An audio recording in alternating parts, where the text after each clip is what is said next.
Hey guys, how the hell are you? Welcome back once again to Arnold Drinks. My name is Arnold, and tonight I drink.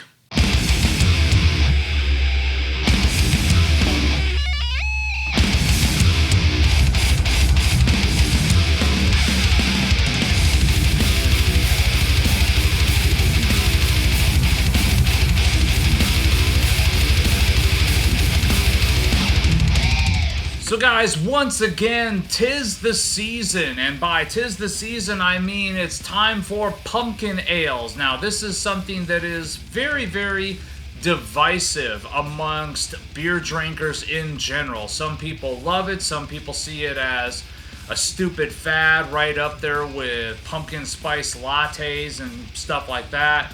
I love pumpkin beers if they are done right. I'm one of those types that as long as it's flavorful all the way through, as long as it doesn't feel like something was just added to a beer as an afterthought, then I am all for it. This is one of those beers that last year I thought was good. I've had this beer a couple years now, and in all honesty, it's one of those beers that I like. It inspires a little bit of a local fervor around here. You sometimes hear about people lining up outside certain liquor stores, chasing down delivery trucks, desperately trying to find this thing. And don't get me wrong, it's a solid $8 bomber. Is it much more than that? Well, let's dive in. Let's check it out. So right away, this year's version at 11.2%, I'm getting a little bit of a sort of alcohol bitterness coming through in the aroma. Probably something more akin to like burnt cocoa almost. Just a little bit of a toasty, roasty note that's in there. A lot of spiciness in the form of like spices you would typically associate with autumnal beverages. So like there's nutmeg in there, there's cinnamon there, there's allspice, there's a lot of allspice in there. There's definitely that sort of pumpkin spice note that's in the aroma.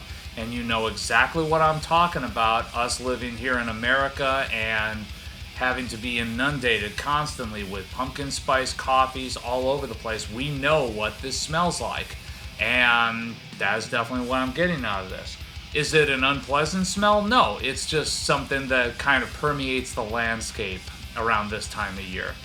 Diving in a little bit more, I'm still getting a lot of that sort of roasty note that's in there. Something like a roasty, I don't know what it is. Maybe like a slight burnt sugar note, for lack of a better description. Let's go in, let's have a taste. Right off the bat, noticing that those aromas that you got that were very, very pumpkin spice and autumnal heavy, not so much present in the palate. Like you're getting a little bit of it, but it's kind of overshadowed by a little bit more of a typical imperial stout kind of flavor to it. So you're getting a sort of roasted nuttiness that's coming out of there, a little bit of coffee espresso note that's in there too.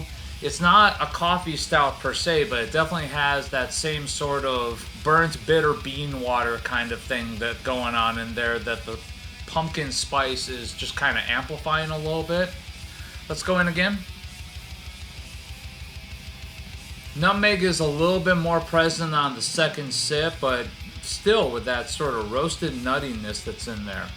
Almost like, what would that be? Like almost like a pumpkin pecan pie that maybe sat in the oven just a little too long.